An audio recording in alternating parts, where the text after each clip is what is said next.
अस्सलाम वालेकुम। मेरा नाम डॉक्टर नसीम है। अच्छा, कुछ चीज़ें जो आज मैं आपको बताऊंगा। कुवैत के अंदर एज अ डॉक्टर जॉब लेने के लिए जो भी तरीक़ेकार थे या जो पाकिस्तान में डॉक्यूमेंटेशन की वेरिफिकेशन थी वो मैंने पहले वीडियो में बता दी है। अब जब आप कुवैत के अंदर आते हैं तो डॉक्यूमेंटेशन का जो वेरिफिकेशन का काम होता है, इसमें कुछ आपके जो स्टेप्स हैं वो मैं बता देता हूँ। अब दो चीज़ें, एक वो डॉक्टर्स जो कुवैत के अंदर जिनको एज फ्रॉम पाकिस्तान से ही उनको अगर रेगुलर कॉन्ट्रैक्ट मिल जाता है, और कुछ वो होते हैं जिनको लोकम पे यहाँ पे बुलाया जाता है, तो उनका डिफरेंट होता है लोकम का भी, और डायरेक्ट जो रेगुलर कॉन्ट्रैक्ट पे आते हैं उनका प्रोसेस डिफरेंट होता है। सिर्फ शुरू के जो टाइम होता है वो कुछ स्टेप्स डिफरेंस है। बाकी जो जब आपको यहाँ पे अब आप आते हैं तो आपको जब रेगुलर कॉन्ट्रैक्ट मिल जाए तो फिर उनके स्टेप्स सेम होते हैं। तो मैं वो चीज़ें बताऊँगा जो मैंने खुद की हैं, और क्योंकि कॉमन चीज़ें तो सबके लिए सेम होती है कि कौन सी चीज़ बनवानी है, सिविल आईडी कैसे बनना है, कामा कैसे बनना है, बरातन कैसे होगा, कॉन्ट्रैक्ट कैसे होगा, कमेटी पेपर कैसे होता है, बैंक अकाउंट कैसे खोलना होता है, वो सारी चीज़ें जो है ना मैं आज बता देता हूँ। अच्छा, जब आप यहाँ पे आएंगे, फॉर एग्ज़ाम्पल अगर कोई यहाँ पे आ जाता है, पहले दिन ही उसको चाहिए कि जैसे आप यहाँ पे लैंड करते हैं, दो चीज़ें तो आप पहले ले लें यहाँ पे ना। एक ये कि आप अपने पासपोर्ट पे सिम ले लें अपने नाम की, और दूसरा ये कि आप बैंक अकाउंट खुलवा सकते हैं। ठीक है, ये दो चीज़ें, क्योंकि बैंक अकाउंट इसीलिए कि आपका अगर कैनेट आ जाता है उसमें अगर पैसे डलवा सकते हैं, तो बहुत सारी डॉक्यूमेंटेशन का काम जो होता है उसमें आपको कैनेट की ज़रूरत होती है, आपको पेमेंट ऑनलाइन देनी होती है, तो ये आपका जो है ना उसमें आपको फिर फ़ायदा होगा। जो अकाउंट है वो खोलने का बहुत आसान तरीका होता है। इवन आप जो भी बैंक के मैनेजर्स हैं, आपको नंबर यहाँ पे मिल जाते हैं, उनको कॉल करके आप बुला लें अपने लोकेशन पे, वो आ जाते हैं, आपके घर भी आ जाते हैं, और फिर आपको क्या कहते हैं कि वहीं पे अकाउंट खोल देते हैं ना, आपको बैंक जाने की ज़रूरत ही नहीं पड़ती। तो ये एक बेनिफिट है कि बैंक वाला खुद आ जाता है आपका अकाउंट खोलने के लिए, वो कोई चार्जेस नहीं होते, बिल्कुल फ्री में होता है, मेंटेनेंस बिल्कुल फ्री होती है, ना SMS की चार्जिंग होती है, ना ATM की चार्जिंग होती है, और ना ही कोई टैक्स लगता है, सब कुछ फ्री। ऐसे नहीं कि पाकिस्तान की बैंक है कोई हर चीज़ में पैसे कट रहे होते हैं, ऐसे नहीं है। यहाँ पे कोई भी कुछ एक रुपया भी आपको नहीं लगता, आपको भले आपको ATM भी मिल जाता है, आपको अकाउंट की मेंटेनेंस, SMS हर चीज़ फ्री में होती है। जब आप यहाँ पे पहुँचेंगे, फॉर एग्जांपल मिनिस्ट्री, आपको पहले दिन मिनिस्ट्री जाना होता है। मिनिस्ट्री में आपके एक न्यू बिल्डिंग बनी हुई है एक्सपेक्ट के लिए, फॉरेनर के लिए, वहाँ पे आप जाएंगे तो वहाँ पे कुछ लोग बैठे होते हैं, आप वहाँ पे अपना नाम लिखवाते हैं कि मैं न्यू डॉक्टर हूँ और मुझे ज्वाइनिंग करनी है, उसके हवाले से मुझे डॉक्यूमेंटेशन का प्रोसेस करना है। तो आपका नाम लिख के वो आपकी वहाँ पे कुछ ख़वातीन बैठी हुई हैं और उनसे आपकी मुलाकात होती है। फिर वो आपको कुछ पेपर्स देती हैं बना के ना। उन पेपर में सबसे पहले दिन जब आप जाएंगे तो एक तो आपको बैंक अकाउंट का पेपर भी वो दे देते हैं, हालांकि आप वैसे ही खुलवा सकते हैं, लेकिन अगर वो वैसे ही दे देते हैं, अगर वो भी आप ले लें तो बेहतर है। और एक पेपर आपका आता है मेडिकल फिटनेस का, एक पेपर आपका लोअर एजुकेशन का, और एक हायर एजुकेशन का, और उसके बाद मिनिस्ट्री ऑफ इंटीरियर, ठीक है, इंटीरियर मिनिस्ट्री जो वजारत दाखिला का एक पेपर होता है जो फिंगरप्रिंट्स के लिए काम आता है। तो ये आप पेपर लेते हैं पहले दिन, ठीक है, इनकी सारी सिग्नेचर वहीं पे होती है, सारा काम उसी दिन सारा काम आपको करवाना है। तो उसके बाद आप अब करना क्या है कि जो पेपर आपको मेडिकल फिटनेस के लिए दिया हुआ है वो आप मेडिकल फिटनेस करवाते हैं, और लोअर एजुकेशन हायर एजुकेशन का पेपर आप अपने पास रख देते हैं क्योंकि वो बाद में काम आता है। वजारत दाखिला का पेपर आप उसी वक्त यूज़ कर लेते हैं, आप जाते हैं वजारत दाखिला में, कहीं भी अपने एरिया में जो भी आपका इलाका है वहाँ पे चले जाओ और वो आपका फिंगरप्रिंट्स हो जाते हैं, ठीक है। बैंक अकाउंट अगर आपने खुलवा दिया पहले दिन तो ठीक है, अगर नहीं तो ये पेपर लेके जाएं, उसी पे भी आपका खुल जाता है, ठीक है।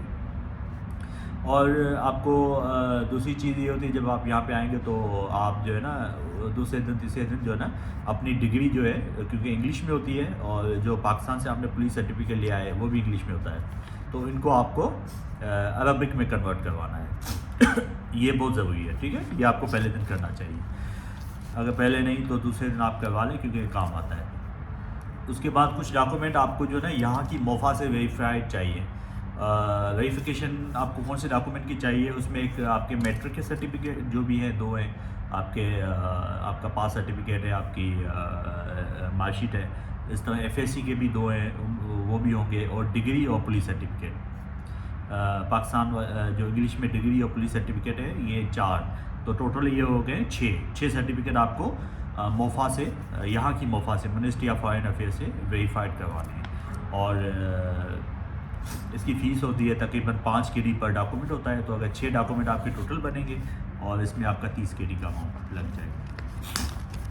उसके बाद आपको जब आपका मेडिकल हो जाए, फॉर एग्जाम्पल मेडिकल हो जाता है, उसके बाद आप बनवाते हैं इकामा।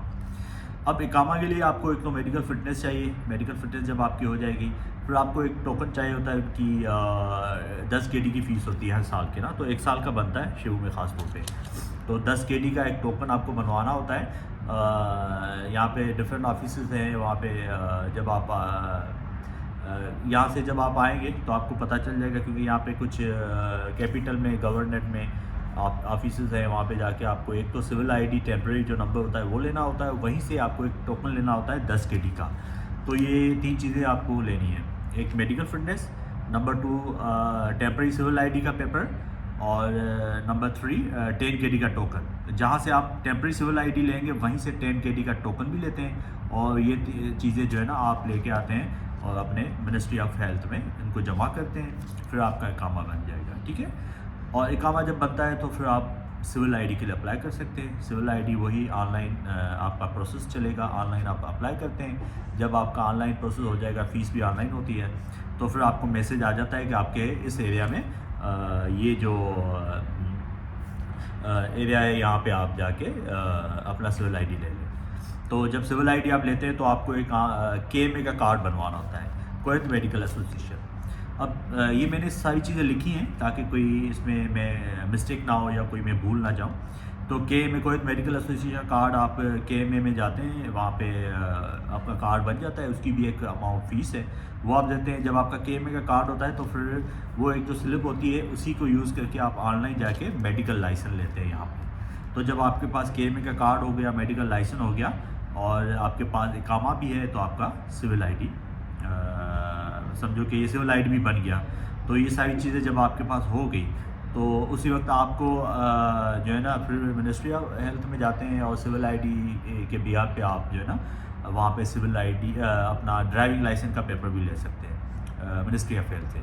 तो जब ड्राइविंग लाइसेंस का पेपर आपको ओरिजिनल मिलेगा, वो लेके आप ड्राइविंग लाइसेंस बनवा लें। उसका भी एक तरीक़ेकार है, क्योंकि हर चीज़ का मैं डिटेल में नहीं बता रहा। मैं चाह रहा हूँ कि आपके पास स्टेप्स हो, आपको पता हो कि आपको कौन सी चीज़ें बनवानी है। अब ड्राइविंग लाइसेंस कैसे बनवाना है, ये भी एक लंबी वीडियो हो जाएगी अलग। उनके रिक्वायरमेंट क्या है, कहाँ जाना है, पहले कहाँ जाना होता है, फिर कहाँ जाना होता है, तो ये तो ऐसे लंबे स्टेप हो जाएंगे।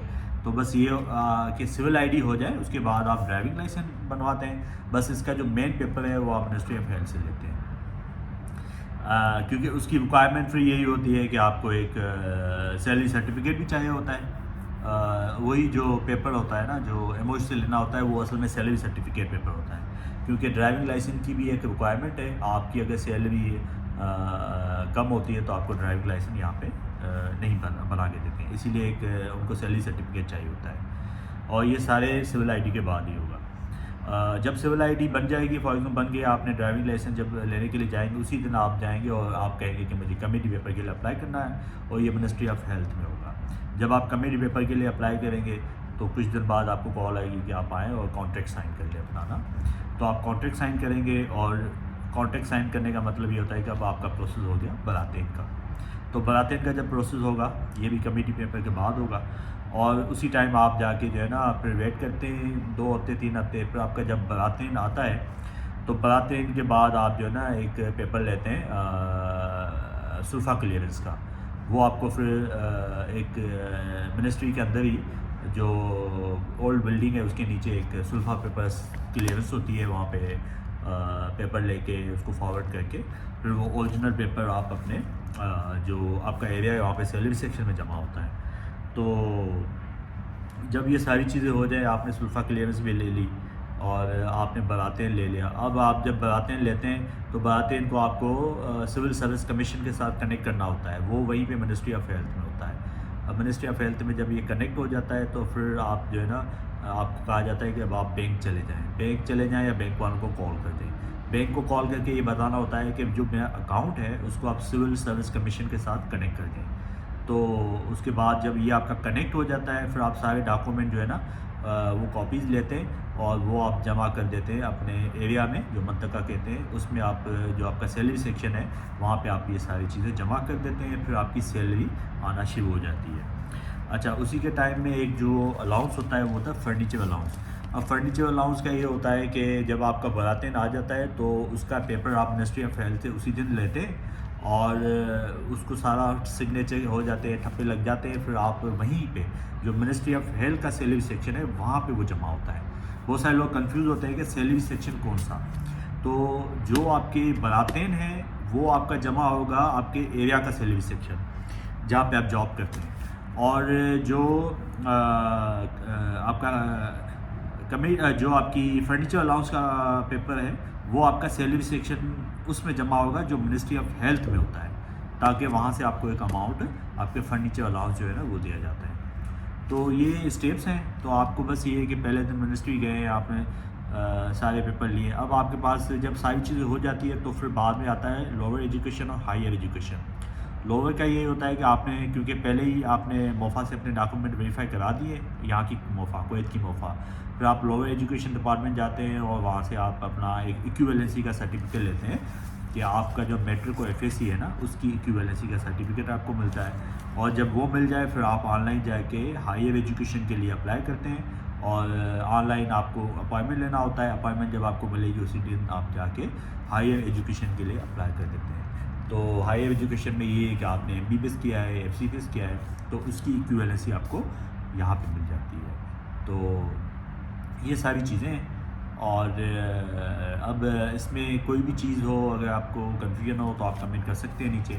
लेकिन सिंपल ये है कि आपके पास जो ब्रॉडली मैं बता रहा हूँ कि आपके पास पहला आपने फिटनेस करवा ली, लोअर एजुकेशन, हायर एजुकेशन, वज़ारत दाखिला की फिंगरप्रिंट्स, डिग्री और पुलिस क्लियरेंस को कन्वर्ट करना अरबिक में, मैट्रिक, FSC डिग्री या पुलिस सर्टिफिकेट जो है उनको MOFA ministry of foreign affair Kuwait से वेरीफाई करना, इकामा बनवाना, फिर सिविल ID बनवाना, ड्राइविंग लाइसेंस का पेपर बनवाना, फिर ड्राइविंग लाइसेंस बनवाना, कमेडी पेपर बनवाना, और बरातें और फिर सुल्फा क्लियरेंस, फिर आपका furniture allowance paper and bank के साथ connection with civil service commission. तो ये सारे आपके स्टेप्स हैं। और ओवरऑल जो है ना बाकी कुछ एप्लीकेशन है जो आपको यहाँ पे चाहिए, जिसमें आपकी सिविल सर्विस कमीशन की एप्लीकेशन आपको मोबाइल में चाहिए, आपके QH सहा और वो एप्लीकेशन चाहिए, Kuwait mobile ID application mobile में चाहिए, सहल की एप्लीकेशन चाहिए, बैंक की एप्लीकेशन चाहिए, और अगर सिम आपने ली है तो उसकी भी एप्लीकेशन ही मोस्टली चाहिए होती है। और इसके अलावा बाकी ये कि जब भी आप किसी ऑफिस में जाते हैं तो ओरिजिनल डॉक्यूमेंट लेके जाएँ, उनकी कॉपीज़ लेके जाएँ और पिक्चर्स अपने पास रखें। और अगर आप ड्राइविंग लाइसेंस बनवाना है, फॉर एग्जांपल अगर आप चश्मा पहनते हैं तो चश्मे के साथ पिक्चर्स होनी चाहिए आपकी। वो अगर आप चश्मा नहीं पहनते तो मतलब आपकी दोनों पिक्चर्स होनी चाहिए, क्योंकि ड्राइविंग लाइसेंस पे चश्मे वाली ही पिक्चर लगेगी अगर आप चश्मा पहनते हैं। और इस तरह जब आप ड्राइविंग लाइसेंस के लिए जाते हैं तो उस वक्त मुआयना होता है, आपकी आई एग्जामिनेशन भी होती है। तो इन सारे प्रोसेस में आपकी 2 बार आई एग्जामिनेशन होती है, एक मेडिकल फिटनेस के टाइम पे होती है, एक ड्राइविंग लाइसेंस के टाइम पे होती है। तो ये सारे स्टेप्स हैं। और इसके अलावा बस यही कि जब आपकी सैलरी आना शुरू हो जाती है फिर आपके सारे काम तकरीबन ख़त्म हो जाते हैं, फिर एंड में आपको लेनी होती है अपने लिए गाड़ी। तो बस ये सारी चीज़ें। Thank you so much. इंशाल्लाह जो भी मैंने चीज़ें बताई है, इंशाल्लाह अगर कोई भी आपको लगता है कि इसमें कमी है तो आप मुझे ज़रूर कमेंट कर सकते हैं। Thank you so much. Allah हाफ़िज़।